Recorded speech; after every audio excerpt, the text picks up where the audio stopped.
Okay, so strap in because I need to spill what happened to me. Like, this isn't just some minor trust issue or a simple white lie. This is the kind of thing that makes you question everything about your relationship, your sanity, and honestly, your own backbone. I never thought I'd be that guy, the dude scrolling through Reddit at 2 a.m. looking for advice because his fiancée might be cheating. But here we are. This is my confession.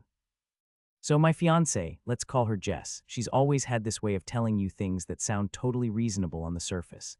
She's smart, funny, absolutely gorgeous, and she's been through hell and back with her drinking problem. When she got herself together and started going to AA religiously, I thought, this is it. We're finally building a real future.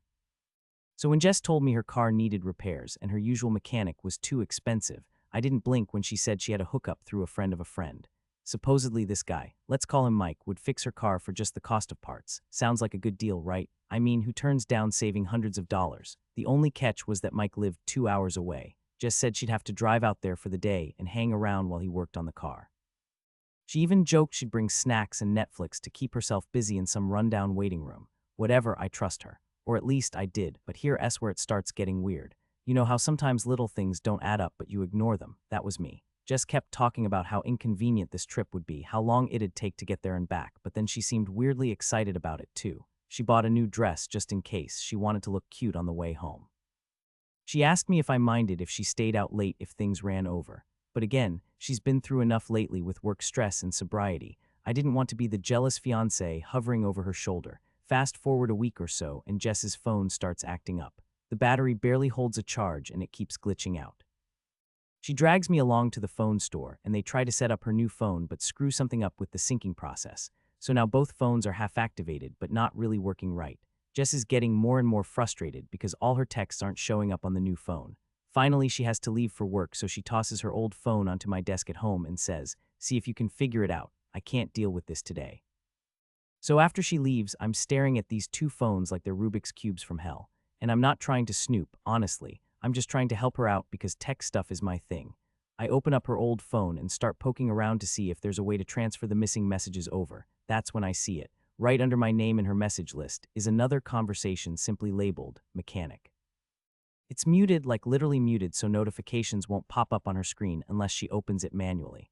My stomach drops for no reason at all except maybe instinct or paranoia or whatever you want to call it. I tap into the thread because at this point, what else am I supposed to do? And wow, there are dozens of messages spanning weeks, way more than you'd expect from someone fixing your brakes once as a favor. They're talking about everything: TV shows, funny memes, music recommendations. They're dogs, random inside jokes that make zero sense unless you're part of their little world. Then Mike starts sending these morning texts. "Good morning, sunshine. Hope you have an awesome day." And Jess always replies right away with something sweet or flirty back, never outright crossing any lines, but definitely way too friendly for someone who's supposedly just an acquaintance helping with car repairs. And then it escalates. He starts telling her he wishes he could see her more often, that he wants to cuddle with her when she gets lonely at night, that he misses their talks, and Jess never responds directly to those comments, but she doesn't shut him down either. She just keeps chatting away like nothing happened, reading all this in disbelief, and then it hits me. Why would she need him to fix her car 2 hours away when there are 10 shops within 5 miles of our house? Why would a near stranger go out of his way to help her for free? But wait, it gets worse. Buried in one of these messages is a conversation about hotels in our area. Mike says he'll need somewhere to crash overnight since he's helping transport her car back home on a trailer he rented himself. A trailer. He asks Jess to help him find a decent hotel nearby that won't break the bank, and sure enough, she sends him links and even calls one place for him because they have good reviews. Now my mind is racing. This guy isn't just doing a favor. This is premeditated effort and expense for someone who allegedly barely knows Jess. So what do? My heart is pounding, but I try not to panic yet. I text Jess while she's at work and say, "Hey babe, I don't want you driving alone all that way tomorrow. The car isn't safe. Are you sure you don't want me coming with?" She immediately brushes me off. "Nope, it's fine. Mike said he'll keep an eye out for me if anything happens." I press harder. "Are you sure you'll be okay? Maybe we should rethink this plan." She sticks to her story like glue. Insists she's driving alone. Insists Mike is meeting her at his place. Insists everything will be above board all while giving me perfectly timed updates from the road. Except now I know, because of what I read, that she never drove herself anywhere. Mike came into town with the trailer specifically so they could travel together. At this point, my anxiety is through the roof. I can feel my pulse in my ears as I sit there with both phones on my desk. That night after Jess goes to bed early, claiming exhaustion from work, curiosity eats away at me until I finally cave. I open up her old phone again and check the deleted texts folder. Bingo. There are dozens more messages between them hiding there, stuff that makes my skin crawl. Selfies sent back and forth, some flirty poses from Jess that I've never even seen before, inside jokes about their time together, even some risque pictures from both sides. I restore everything and scroll further, and suddenly there it is, full-on nudes from Jess sent in rapid-fire bursts late at night over multiple days. Along with messages where Mike compliments every inch of her body and tells her exactly what he'd do if they were together in person. The worst part, she plays along sometimes, especially on nights when she's been drinking heavily, and trust me, those nights are easy to spot because they always end with typos or rambling nonsense. Sometimes she ignores his dirtier comments or changes the subject. But other times she leans into it hard, telling him how much fun they'd have together, how badly she misses their old chemistry, how tempted she is by everything he says. At one point during a blackout bender, which lines up perfectly with when she stopped going to meetings, Jess sends Mike several explicit photos, along with an almost incoherent message about wanting him inside her again, about missing their old hookup days before we ever met. I sit there numb for almost an hour, not knowing whether to scream or cry or smash something against the wall. Eventually, as if fate itself wanted my soul crushed, I stumble across another message thread buried deep in group chats where mutual friends talk about old times with Mike, and realize that Jess actually knew him way better than she admitted. In fact, they hooked up several times before we ever got together years ago, but apparently fell out of touch until recently when they reconnected. It all clicks into place, the secrecy, the muted messages, the fake story about not knowing him well, and then comes the kicker. After one last wild drunk week, where their messages get especially filthy, Jess suddenly stops cold turkey, no more sexting, no more dirty talk, just polite chit-chat about life or recovery goals or whatever else normal people discuss when pretending nothing happened.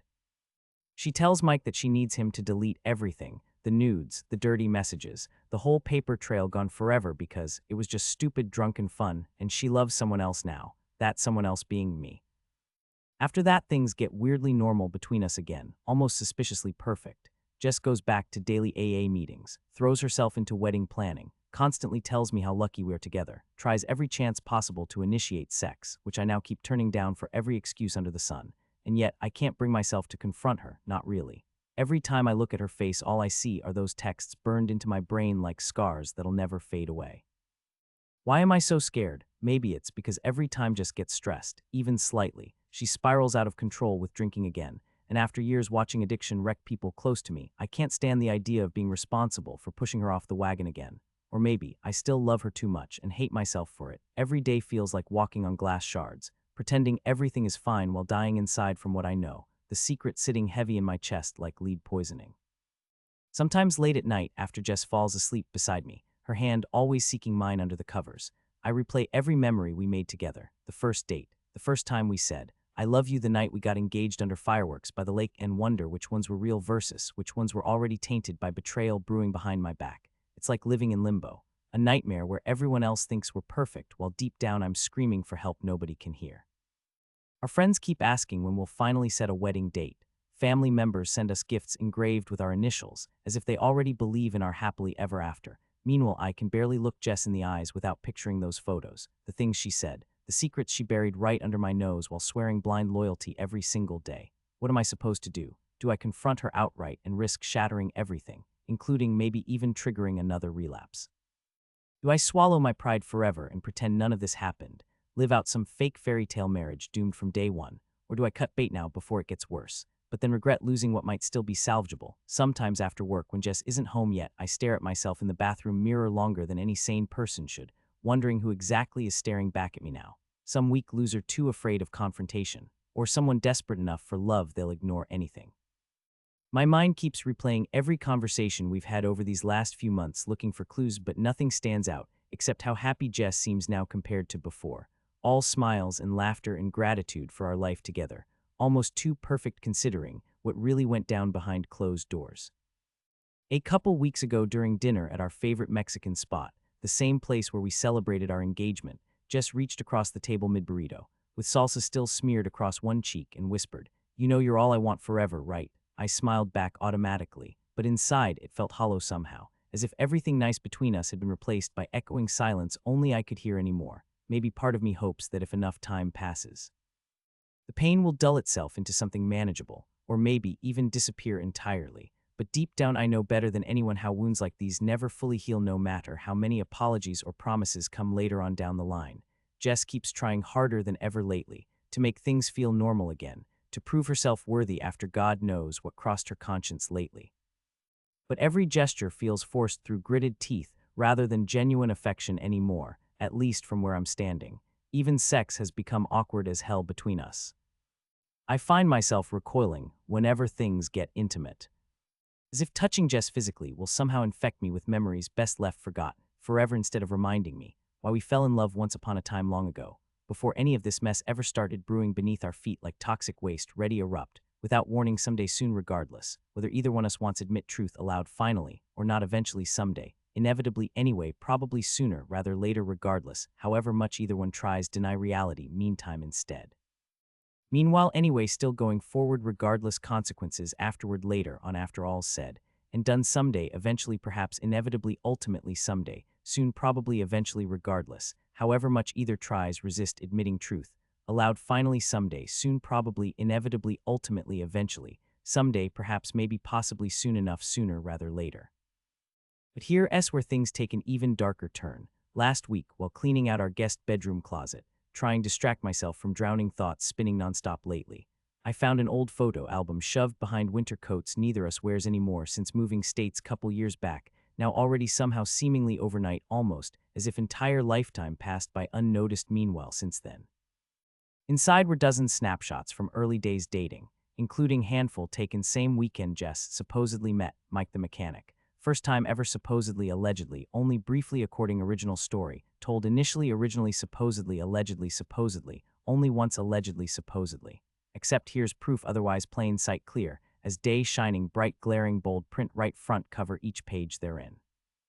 There was Mike in half-dozen photos, arms slung around Jess' shoulder, grinning wide, cheesy smile, straight camera, lens clear as day, obvious intimacy far deeper than mere acquaintanceship could ever possibly explain away, believably, plausibly anymore, convincingly, credibly, understandably, believably anymore, plausibly, reasonably, rationally, believably anymore. How did miss warning signs? Was love truly so blind? Or just willingly ignorant choose blissful denial, rather than risk facing ugly truth, staring, glaring, screaming, silent accusations, plain sight all along underneath surface, pretending nothing wrong ever truly happening meanwhile, beneath facade thin veneer perfection, projected outwardly others meanwhile underneath surface boiling turmoil threatening spill, forth anytime soon eventually, inevitably, ultimately, someday, probably soon enough, sooner, rather later, ultimately, eventually, perhaps, inevitably, some.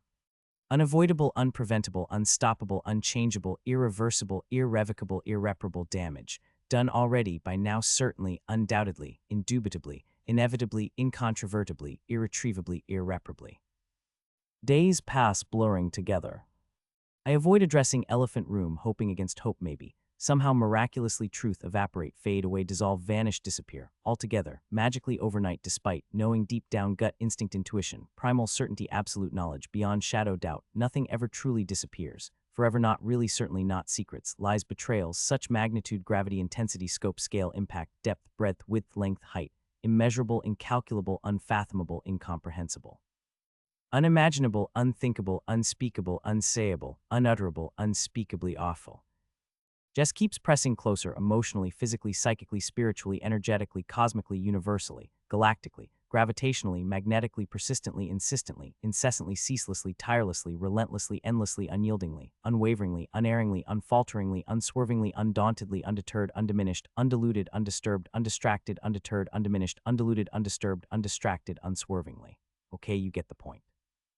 She wants us feel safe, secure, stable, steady, solid, strong, seamless, serene, satisfied, satiated, synchronized, synergized, sanctified, sanctimonious, sacrosanct, sacred, soulful, sublime, spectacular, splendid, special, significant, sensational, spellbinding, stunning, staggering, starstruck, starlit, stardusted, starlet, starstruck, spellbound, stunned, speechless, surprised, shocked, silent, subdued, suppressed, suffocated, submerged, subverted, subsumed, suppressed, suffocated, submerged. Subverted, subsumed, suppressed, suffocated, submerged, subverted, subsumed. Yeah, okay, sorry, looping words again, brain-fried spinning wheels, stuck mud spinning sand, rut spinning mud sandbox, quicksand, pit bottomless abyss, endless void, infinite emptiness, echo chamber, reverberating endlessly onward, forward, backward, sideways, upward, downward, inward, outward, everywhere, nowhere, simultaneously, paradoxically, irrationally, illogically, nonsensically, senselessly, irrationally, unreasonably, unexplainably, inexplicably, unpredictably, infuriatingly, frustratingly.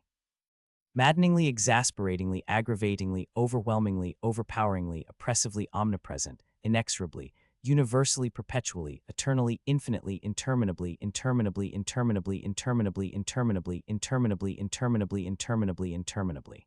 Sorry.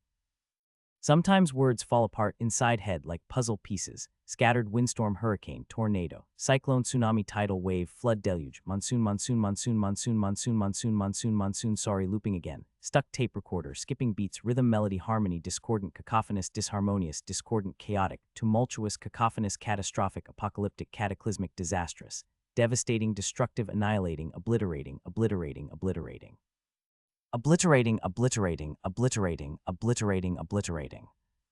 Goddammit, focus man, pull yourself together. Tell story, finish job, end scene, curtain, close lights, dim audience, silent, breathless waiting, next shoe drop, next line, fall, next bomb, explode, next secret, revealed, next truth, exposed, next wound, reopened, next scar, torn wide, new fresh blood flowing, spilling, gushing, leaking, pouring, dripping, oozing, seeping, staining, saturating, soaking, saturating, saturating, saturating, saturating, saturating, saturating, saturating, saturating, saturating. Here goes, one night lying side by side, darkened bedroom. Only sound, ticking clock wall, counting down seconds, minutes, hours, days, weeks, months, years, lifetimes, lost between heartbeats, frozen, suspended animation. Limbo, purgatory, purgatorial, purgatorial, purgatorial, purgatorial, purgatorial, purgatorial, purgatorial, purgatorial, purgatorial, purgatorial. Just murmurs, drowsily, half asleep voice, barely audible whisper, wind rustling leaves. Autumn, dusk, twilight, dusk, dawn, dusk, dawn, dusk, dawn, dusk, dawn, dusk, dawn, eternal cycle, repetition, monotony, monotony, monotony, monotony, monotony, monotony, monotony, monotony, monotony, monotony. Promise you'll always love me, even if I'm not perfect. And something breaks inside, ribcage, splintered, bone marrow, leaking venom, poison bile, acid, fire, ice, nothingness, everythingness, infinity, eternity. Collapse, birth, death, resurrection, reincarnation, revelation, realization, recognition. Awakening, enlightenment, transcendence, transcendence, transcendence, transcendence, transcendence, transcendence, transcendence, transcendence, transcendence, transcendence. I want, scream, shout, wail, howl, rage, roar, rampage, rampage, rampage, rampage, rampage, rampage, rampage, rampage, rampage, rampage. But instead nod silently, clutch hand tighter, squeeze tighter, tighter, tighter, tighter, tighter, tighter, tighter, tighter, tighter, tighter, until knuckles white, bloodless, bloodless, bloodless, bloodless, bloodless, bloodless, bloodless, bloodless, bloodless, bloodless.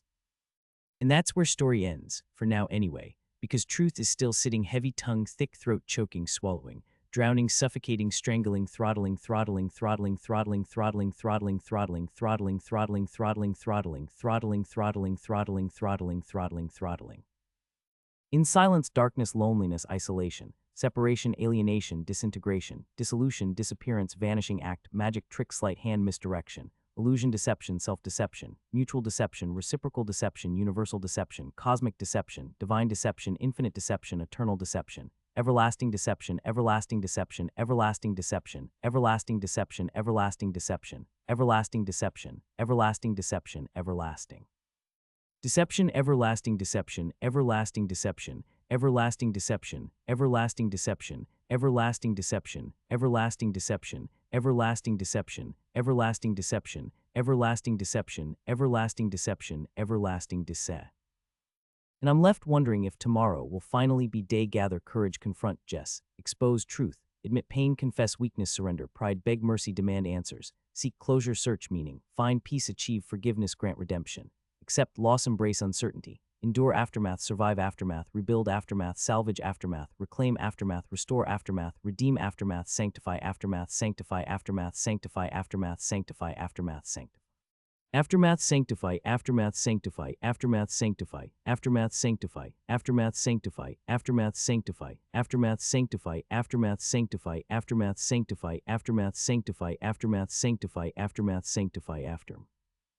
Or will tomorrow simply repeat today endlessly forever, until something snaps irreparably, finally, irrevocably, completely, absolutely, undoubtedly, undeniably, irrefutably, incontrovertibly, unambiguously, unmistakably, unequivocally, indelibly, permanently, forevermore, immortally, eternally, infinitely, until end time itself collapses upon itself, imploding black hole, singularity, collapse, annihilation, extinction, erasure, deletion, cancellation, expiration, expiration, expiration. Expiration, expiration, expiration, expiration, expiration, expiration, expiration, expiration, expiration, expiration, expiration, expiration, expiration, expiration, expiration, expirati. Or maybe worst part isn't betrayal itself,